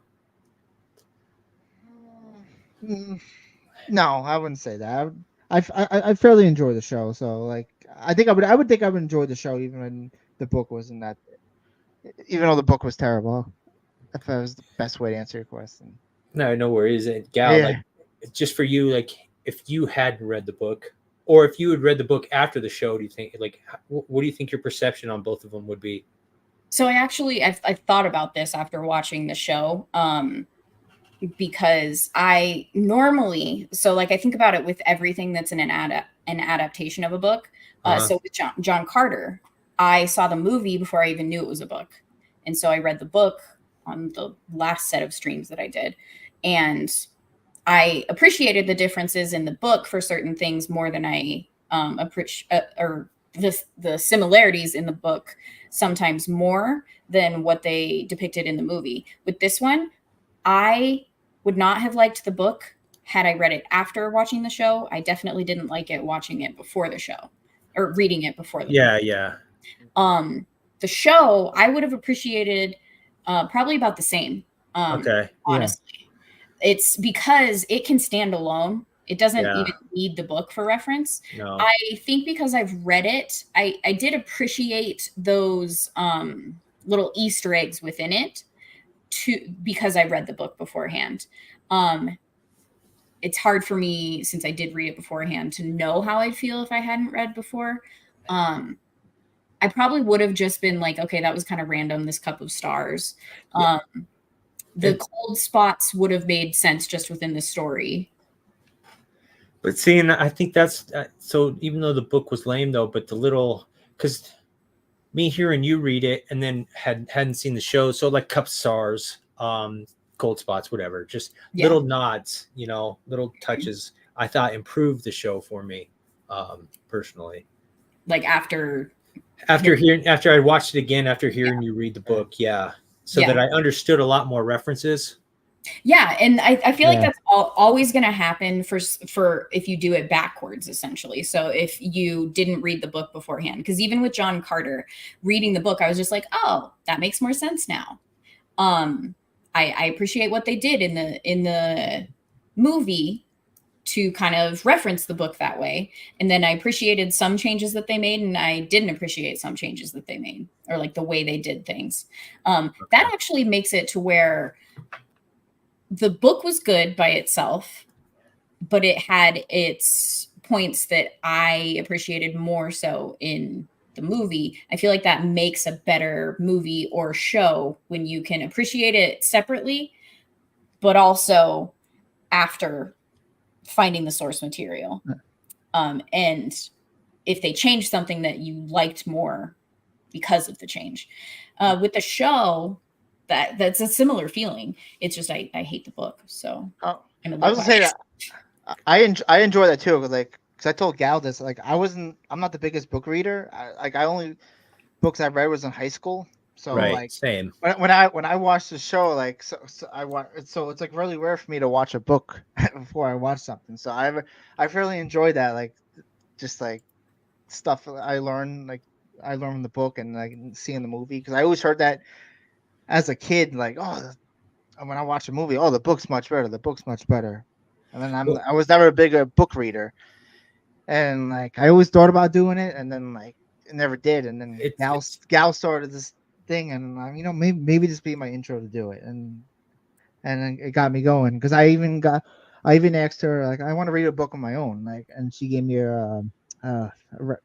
she recommended me a book, and I actually did it on my own.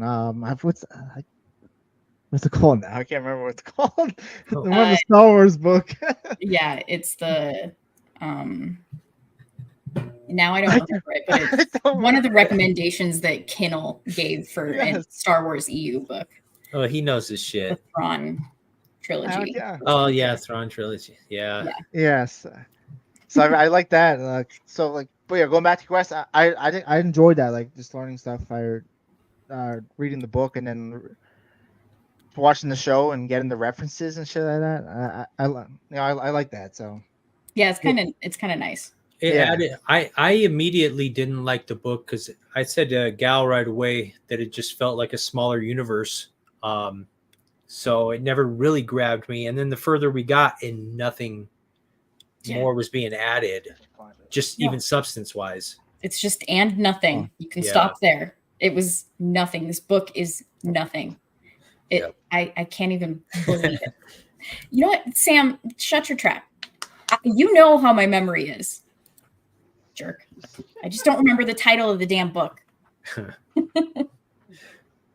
Oh man, Can't find it. Oh, he's looking for it. Oh, you're looking for the book. Yes. It's gonna bother me if I don't know the name. There was something else I was going to mention. Now I've forgotten it. Do you have any other I forgot thoughts? No, that's we pretty much, you guys were able to point out some stuff that wasn't that good about the show, really. But, yeah. I mean, sometimes that happens, and that wasn't even what I was going for here. No, but that's just what happens through discussion. That's what's good about discussion. I still like it. I'll probably rewatch it because I do want to see if I can catch other things. We didn't even talk about what you mentioned with so there's like ghosts in the background that you don't necessarily see. The one that I had brought up with the funeral home, that one was obvious. Like, it was made obvious. She was there the entire time. But I feel like there were a couple of other ones where I noticed them, and now I can't. And some of them that are literally for a second. Yeah. So that's why, but I was talking to Dom about it. I can't remember, but did you find remember it? Oh, Heir to the Empire. Heir to the Empire. Okay, so I have the Heroes of the Space Marines, one of the books for Warhammer 40K. And I knew it started with an H, and I couldn't. That's why it was fucking with my head. Yeah. Sam. That's why I couldn't remember the title, because I was thinking of the Heroes of the Space Marines. Sorry, boys. Sorry. Yes. I didn't rather that. Continue saying if I didn't make you forget now. So like when I was telling Dom about it, I said, don't just start looking for ghosts because your first watch through, like watch an Easter egg, and then or you can try to look for them too, but they're not going to be in every scene. But I think it adds creepiness. Oh, there was the one scene when you first see Nell laying on the couch, and her parents are, I think it was after her first event with the bent neck lady. Mm-hmm. She's laying on the couch, and her mom is like sleeping on the floor. Oh, actually, there's a couple of things for this scene.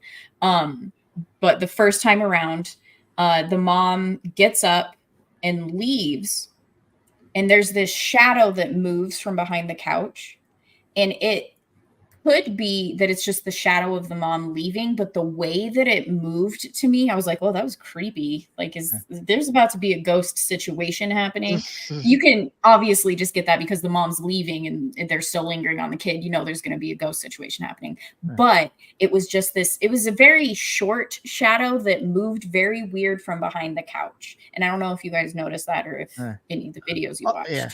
I don't recall. It's fucking watch that scene. I will, because I said, but I didn't. Also, I didn't watch the entire Easter egg video either, because I wanted to see some spots to look, and then I also wanted to see if I can catch them on my own, because I didn't want to know where they were at in all the scenes. I was like, oh, cool! I didn't know there was this many extra ghosts. I'm going to try to see them for myself as well. But there's some that like you can't really tell, because speaking of shadows, there'll be a guy sitting on a rocking chair in the corner that you didn't really notice, because they do such a good job of focusing your attention on something else. Right, like the scene itself and the interaction between the characters. Right. Yeah, like the scene I'm talking about, like when he's working on on those bricks with the rat poison. There's like a scene where you see that creepy old lady, like she's just staring at him in the background, weird. It might be. You guys got to look at that scene. I know there's multiple scenes with that, but I forgot. I don't know when it exactly happened. That same scene where the mom's like asleep on the floor. Mm-hmm. I was actually kind of taken out of the scene, because I had the thought, I'm like, why is the mom sleeping under the little girl blanket, and the little girl has this giant blanket that is over the back of the couch? It's like, so when she sent him to go get her blanket, I'm like, why is the mom sleeping under her blanket? Because her feet, my feet get cold. So it was the first thing I zeroed in on. Her feet were hanging outside of the blanket, both feet, the mom's. And I'm like, why is your blanket so small? And then I look at the little girl, and kids are kids. So she might have wanted the big blanket because it was mom and dad's. And so that comforts her. Like, I can fill that in, but it was just a thought that I had. Well, the next time when they go back and it's the mom's version of events, like in her past, the scene is different. And I'm like, why didn't you just recycle the scene? Why'd you have to film it again? Because the mom only has one foot hanging out from under the blanket. Wow. The initial time I saw that scene, I was like, oh, my feet would be so cold. So when I saw it the second time around, I was like, her feet aren't the same. They refilmed this. Of course you would see that. I do that stuff too. Like even with Steve and Luke, because they refilmed that scene. I'm like, I don't think that's exactly the same wordage he used the first time around. I pick up stuff like that too. And it takes me out of it.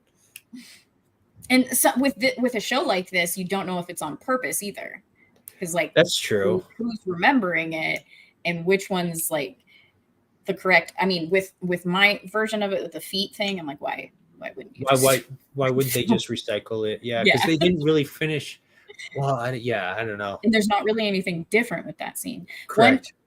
One thing that I meant to mention earlier when Nell dies, I really appreciated. So the first time you see the scenes with the bent neck lady as she's a little girl, the ghost itself is doing something different each time. So I really, really, really appreciated when she died and they were showing it. They basically just chef's kiss, like icing on the cake, cherry on top. They tied it with a bow perfectly, because when they got to that scene, she's saying, no, no, no, no, no, no, no. And when I first saw that scene, I was just like, why is the ghost saying that? And it's because she's realizing as she's dying and seeing these scenes from the other side, that she was seeing herself, like she was making herself crazy as a child because she was seeing her future self dying. And so she's realizing that she's the bent neck lady, but like, and so it's going through her psyche as she's dying. And so it was just, and each one was different, and it was tying a knot on each scene as to why the ghost was doing what it was doing. And like why it screamed so loud the first time she saw it is because it was when she actually died. I thought that was really cool. It was a nice touch. I thought that was a cool storyline. Like that. To me, that's one of the best things they did in this show. I like with the bent net lady. Yeah, that's the one I told you is the best episode when you first started the book. I said bent neck lady. It's definitely the best episode. But I thought it was the same story. So all I said in the chat was bent neck lady is the best part. And you're like, oh, okay. I'm like, oh, cool. Yeah. And then it continued on. Fucking thing. And what about the other ghost? The tall guy walks with cane. That one was so weird, but I did enjoy it. What was the reason that he got taller? What was that story? Someone told the story. Because he bricked himself up behind the wall, right? Yes. And then he kept reaching, or I don't know. I can't remember either. I feel like it was a nice ending to it. It was ridiculous, but it was nice, and it explained like why the guy was so tall, because that was the first thing I noticed. I'm like, why is this dude so tall? It's the Slender Man. Like, what is this? Yeah. And then so I even questioned it more when they found the body. I'm like, the dude's not that tall. Like, what the hell? And then I think it was it the other lesbian chick that was telling a random story about a guy or something, maybe, that died and bricked himself in? Yes, I think, something like that. I think you're right. It was like a nonsense folklore type of thing. Right. But I was like, oh, okay, so they're explaining that situation. That's cool, I guess. Yeah. You guys haven't had any Hey, Steve, sorry, your brain hurts. Brain hurts. I blame Shirley Jackson. You guys have any cool ghost stories that happened to you yourself, or no? I have nothing. You've got nothing. Nothing that I'm gonna blabber on about though. I feel like I probably have at least one, but it didn't stick with me enough. But I also have a terrible memory, so. Yeah, sometimes things creep me out, but there's always an explanation to it. Yeah. Like I have a friggin' it was funny. My friend and her kids were living with us for a while, and I have a mannequin for my cosplays and stuff, and they'll come downstairs at night or something, and they would get freaked out at it, and then they'd be like, "Dang it!" And I think they named her, and I can't remember, but I can't remember the name of what they called her. So it was always just funny. Like it would always be something like that if I ever got freaked out about something. But nothing paranormal. Yeah, like it was never anything that wasn't explained easily by something. Yeah, I guess I always feel like this. I don't know. I experience a fair amount.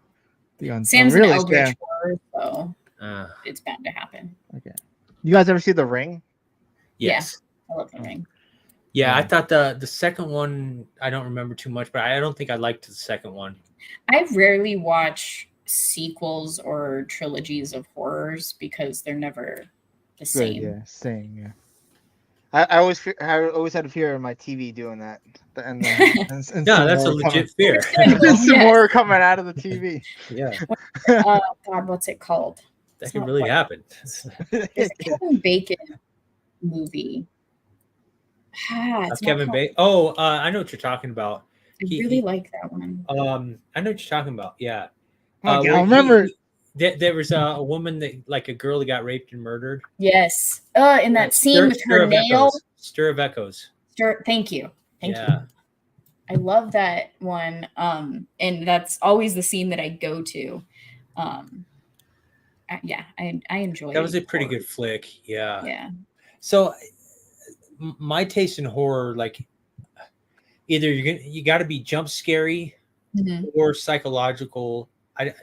Too much jump scares in a psychological, if that makes sense, can really take me out because I'm just like, well, okay, now everything's just gonna be a jump scare, right? Like so, or if it's a slasher, I need a high body count because if there's only like 5 guys being chased or 5 characters being chased, it gets ridiculous. Yeah, and it's like, well, they're not going to die here because it's only 30 minutes into the movie, right. They're not going to kill everybody off here. Or if they kill one guy, or if there's just 3 guys, you get what I'm saying? So if they start off with a lot of people and start killing people, I like not knowing if the next person's going to die in the slasher. Yeah. I agree. I get what you're saying. I feel like the scariest movie for me ever was when I was a kid, was watching The Exorcist. Like that movie freaked me out. I only recently watched that. I hadn't seen it. I watched it when I was a kid. I watched it when I was a kid, and I fucking freaked me out. Have you watched it since? No. I watched it as an adult. Actually, that's wrong. That's wrong. I see it sometimes when AMC would do their October thing. So I would see scenes. So that's wrong. Yeah. I was not scared. I thought it was meh, but I could understand when I was a kid. The time that it was released, that people would be scared. But watching it now in modern times, I was just like, this is just weird. Probably pretty boring too, I would imagine. Kind of was. That's how I felt about Beetlejuice. So. Oh yeah. I haven't seen that probably forever. I was not the biggest Beetlejuice fan. Yeah, it was an incredible book. Is it what's it called? Public domain? Public domain. I don't know. Sam, find out for me. What, Beetlejuice? There's no way. The Exorcist. I wasn't looking. Sam's. Yeah. No. Oh, I see. Okay. Yeah. How about you guys see the movie It? The Yes. I've seen all versions, yes. Yeah, I've seen Did you see the original one? Yes. I wish that the adult in the modern ones would have been the kids from the original one. Oh, seriously, yeah, that would have been nice. So Sean Green, who's in Buffy, is that his name? I'm bad with this stuff. No. Buffy, the series or the movie Buffy? The series. He's the redheaded. I always felt it. I loved it when they were kids, and then I feel like when they're adults and I kind of hate about it ended. It was Seth Green. Seth Green, thank you. I always do that because I think it's Sean Green who's like the comedian. I kind of I hate it I hate the ending when it's adults. He just turns to a spider and they just kill him. That's stupid. Well, like the ending in the book. I want. I is- remember. I wanted you to read that, and Sam's like, "Ah, that's No, not a good book for you to I'm not, read. There's some weird shit in it." because the way that the kids kill it as kids, like his power is fear. So apparently, euphoria in Stephen King's mind is what combats fear, and they're children, so they all just get it on together. And as they- that's Wait, that's how, another that's another thing. Stephen King apparently thought in one of the reviews that thought this book was scary. The Haunted of Hill House. Neil Gaiman did. Neil Diamond. Neil Gaiman. Oh, they said Neil Diamond. Are you talking about the first video clip that you sent me? No, there was someone said in another video. Someone said that Stephen King thought this book was scary too. I think he said Neil Diamond. My bad. No, I'm not country music here. Gaiman. that's an honest mistake, but It is. there was a lot crammed in there. There's these kids all get it on, and then he's like, "Oh yeah, Stephen King review," and you're like Neil Diamond. Like, oh okay. We're Wait, shit out of he also has a stupid song that the Boston Red Sox use. I can't stand. Ba, ba, ba. Ah, no. He's part of the CIA, man. All right, guys. Well, it seems like we're coming to an end here. That was a good discussion. I Yeah. appreciate you guys. You know, both times you did Let It Simmer, both debates happened around this time. The debate was the debate the last time? yes, we That's ended it hilarious. shortly. And Yeah, now because I was going to the debate afterwards. Yes. It's a different. so day. I thought this was funny that again another debate was going on around this time. Nice. I like it. Well, Alright, Dom, are you? I had to throw that in. Are you going on any other streams? GCA? Got anything to promote? Sir? So usually on the Fellowship Discord on Saturday, we've been watching. I've been there consistently. I can count myself as a member now. On Discord. On Discord, yeah, the Fellowship. We watch we watching 80s actions movies or whatever Cloud hasn't seen. It's usually me, Kratos, Cloud, Kel. When I have Jeremy, time, I'll jump in sometimes. Jeremy, but I yes, don't. yeah. Gal used to show up, but it's been a while for her. Jeremy appears in there, and then like usually, and then when we're done with that, we usually pop on Saturday with Dermy. But other than that, also I guess, I also asked Adam to come on, pop on Adam's show because he does like the Saturday movie shows he does with Jed, and he said he was going to do the movie. He's going to review the movie Miracle. I'm like, I said, if you do that, I would love to do that. I've seen that movie so many times. This is my second most watched movie. He goes, I would love to have you on. I'm like, oh yeah. So do it. I don't know when he's gonna. I don't know when he's gonna do that. So at some point I'll be on there. Yeah, when it comes up, I'm in a group chat with him. When it comes up, I'll throw your name out there. But yeah, he said he'd love me on. Yeah, so yeah. Other than those things, I usually am in the chats, with Geeks and Gamers and all those guys and shit like that.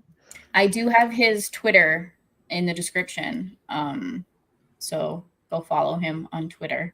But yeah, thanks for having me on. This was a lot of fun. I love doing this, so I look forward to the next book you're gonna do, which is you told me I'm Journey to the West. Journey to the West. Yeah. You said it's based off Black Myth Wukong is based off of Journey to the West. So okay. You said it's based off Dragon Ball Z and stuff like that. Are you saying? Well, Dragon Ball Z is based off of it. So it's a classical novel from China that a lot of stories throughout the years have been based off of. So it was the catalyst. All right, yeah. So looking forward to that. Yeah, I wasn't the biggest reader. Now you got me into reading, so that's why I started doing this because I love reading. So that's off to you, yeah. To be able to experience the books that I like. Yeah, it was something like I want to say with Animal Farm. I feel like it was a good book, but I feel like it didn't catch me. I feel like I was only there just to kind of support you. And then, I appreciate it. Yeah, and then when you did the next book, A Journey with John Carter, there was something about that book that caught my eye. And Princess of Mars. Yes, Princess Amours, and like it drew me in and it got me into reading and Yeah. doing all this and Animal And- Farms just hits too home. It's too. Yes. It's reality. Yeah. We Yep. live it. We're kind of Yep. living like Yes. stuff like that. So you don't want to. But John Carter, this guy goes to Mars and he's Mhm. and there's Woola. So yeah, Yep. Or there's no Woola. that Hot like women. book that drew me Naked in, women. and so yeah. Now I'm That's doing this. This is actually awesome. that's actually how I got into reading, because when I was a kid, I might have explained this before, but bear with me. I didn't understand that there was a story behind the words. So I was always bored with books and didn't like to read because of it. I was like a C average student. And then in 4th grade, our teacher read us a chapter a day from the first Harry Potter book. And that's when it clicked with me. Oh my God, I love that there's a story with this book. And so I read that like myself after she finished it. My brother had it. And I was hooked from there. And my grades skyrocketed. I read books all the time. So I picked up my love of reading from someone basically doing this, like reading to me. And it was a specific book that caught me, because my mom would read to me when I was struggling and I still just didn't enjoy it. So that's kind of what was behind this too, because I haven't been able to set aside the time to read books like I used to. And it was frustrating to me because there's a lot of books on my list that I want to get done. So I was just like, well, you know what? I'm streaming all the freaking time. I might as well just force myself to do it. I'm So, glad you did this. So Yeah. so me and you were kind of the same, like growing up with like reading and stuff like that, right? yeah, I just So it caught sounds on like- quicker. Yeah. But back to have you guys, since you guys like you guys seen the movie Miracle? No, You never I seen know that Miracle? people have told me I need to. What? Wait, that's the hockey movie. 1980 U.S. Yeah. men's hockey team. I think I did recently watch it, and I really loved it. It's made by Disney, but I think Damn, it was people were yelling at me. that was a long time ago. What was that? 2005 when that movie came 2004. out. 2004. That's what I Oh, wanted to see, I was distracted by other things in 2004. Oh God, say. You're making him blush.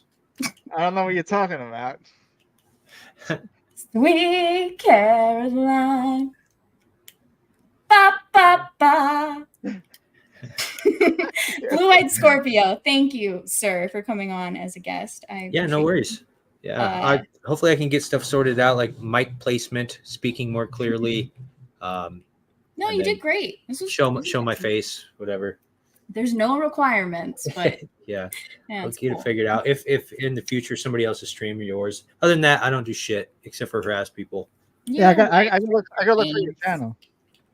You haven't in a while. Yeah, I mean, I just do like little edit videos. I don't know if it you don't need to do it. Put his His channel is in the description below, everybody. You can also follow him on Twitter. He's I pretty need to fun do guy. more with it. I know, Yes. but the thing, real quick, the reason I don't, and it's just kind of stupid, but like everything that interests me is from like 10 years ago. Yeah. So then I try to watch what's current and maybe try to discuss it, but I don't give a fuck enough about most of the current stuff to catch the algorithm. So I guess talk about what I love and everything. But if I would have done a movie or a video on this show, I don't have that much passion. I just thought it was a good show, you know. But game you have an interesting perspective on it though. And then like Game of Thrones, I really love, but that shit the bed, so that's not even worth talking about. Yeah, that's a bit taboo now, unfortunately. So like stuff, So I find it hard to find a good topic. Yeah, I never seen Game of Thrones. That's it's hard because you can't even recommend it nowadays because it ended so shittily. Yeah, because I know. I've heard that. And it's funny because I didn't watch it. I'm not the type of person that likes popular things. And the more people want me to do something, the less I feel like doing it. So I lost a bet, but it took about 3 to 6 months for me to actually lose the bet. And it was a bet that I was going to lose eventually. It had to do with Colorado weather.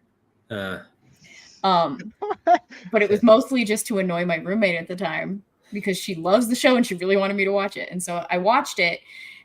All 7 seasons had come out. So I just binged it. And then there were like 3 months until season 8 came out and I was pissed. I was like, God damn it, I should have fucking waited. This is so stupid because I just binged this and I loved it. And then season 8. So you made a bed based on weather? Yes. So I drive a Mustang. Yes, I know. I've been in there. And people in Colorado get all judgy with me, right? I've lived here for 12 years now. And the first, let's say 9 years of it, it would snow like once in the first half of winter, twice, maybe 3 times in the second half of winter. Over that time frame from like 2012 to 2011, what's wrong with me? 2021? Whatever, doesn't matter. Don't care. You love to talk with your hands a lot. Shut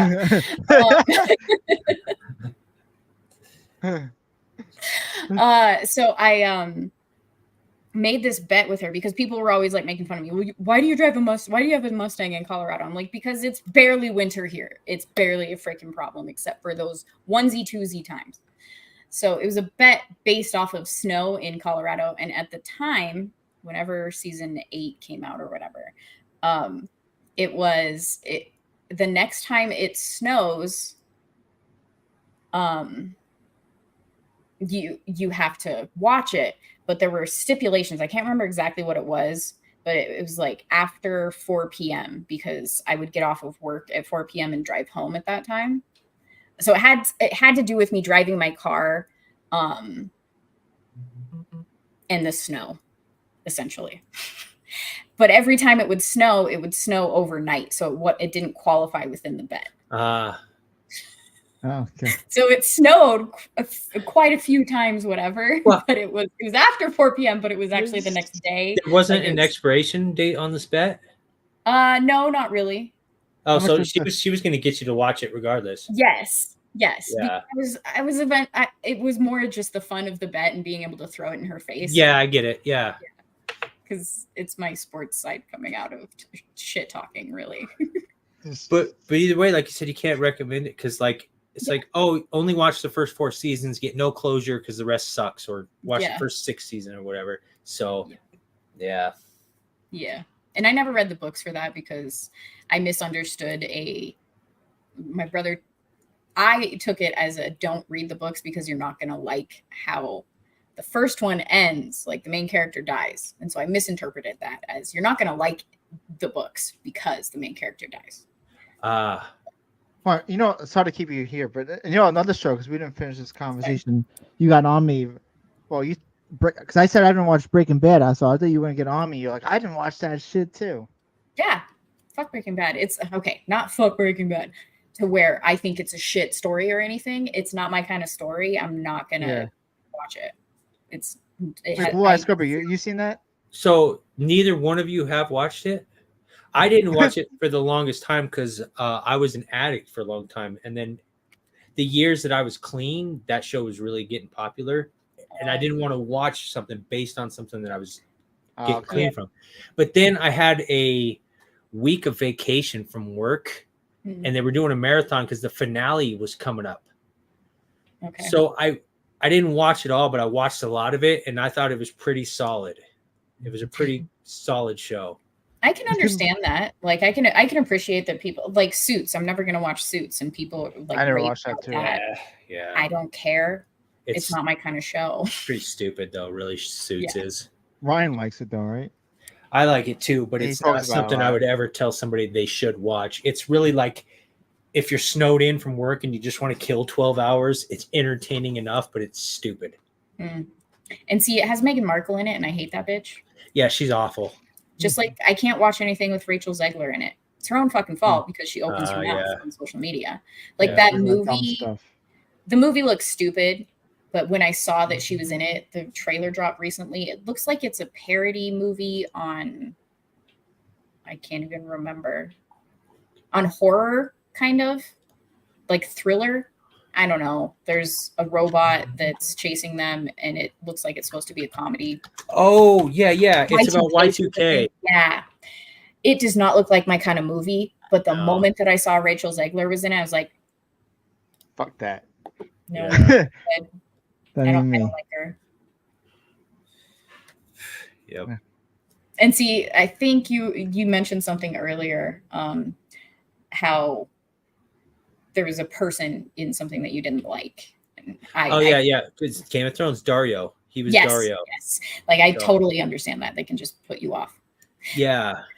Because I liked the original Dario. If you remember, he was the bad guy in Deadpool 1. Yeah. It was that actor. I thought he was a better Dario.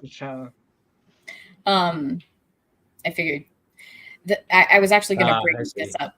I still think that you should talk about, like, if you want to make videos and like do your channel, there's going to be an audience. I say that when I haven't even really done much besides this on my channel, but there's going to be somebody, even if it's 10 years old, people love shit for longer than 10 years. No, you're right. And I think it's because I talk myself and it's not so much of it's getting an 8-minute video out of something if I don't have that much actual passion towards it. Right. I don't want to force it either.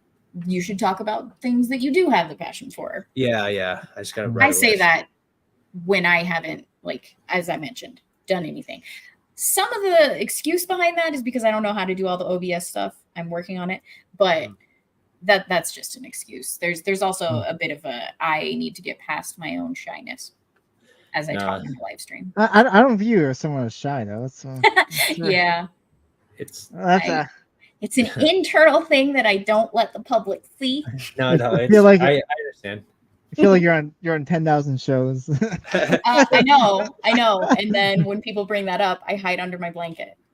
So it's just a thing. I used to be really shy. I would, if my mom was having me meet new people, I would hide behind her leg as a little kid because I was super duper shy.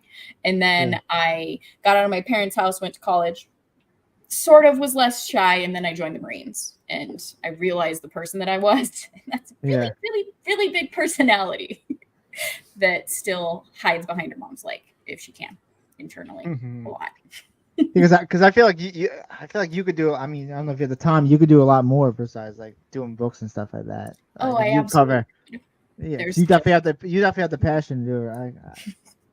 I can see you going on rants and going off on people. I'm much better because I'm still new to just like doing my own videos and type of things. So I feel like I'm much better just playing off of other people. So I appreciate that.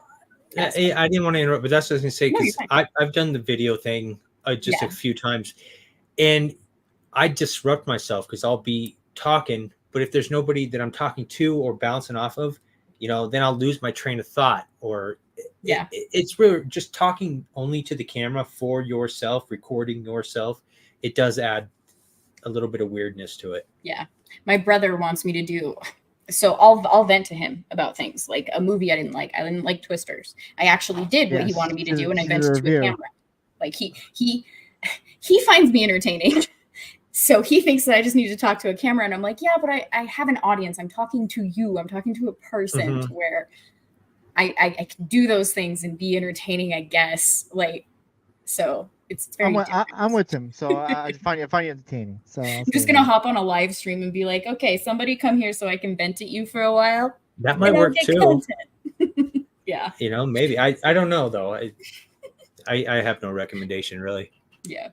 I'll figure it out. I have a lot of ideas for videos in my head too. And that's where the OBS learning, figuring out happens. Yeah.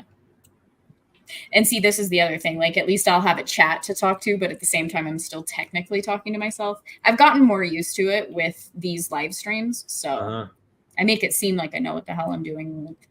I really don't. So it's weird. Shirley Jackson to come in the chat. Oh yeah, I wonder where she's at.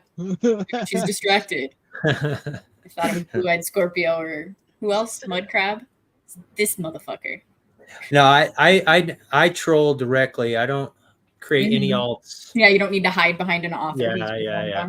That's never been my thing. All right, guys. Well, I appreciate you guys showing up. I appreciate everybody in chat. You guys have been awesome. I was really bad, and I forgot to tell you I have a Stream Elements. I'm someday gonna pimp myself better, but whatever. Yeah. So thank you so much. Dom, Blue-Eyed Scorpio. I really appreciate it. You guys' insights were great. And yeah, you're welcome back anytime you might thank want to you. come on. So Yeah. Anytime. everybody Yeah. have a good night. Yeah, that was cool. Thank you. Yeah, thanks. Bye.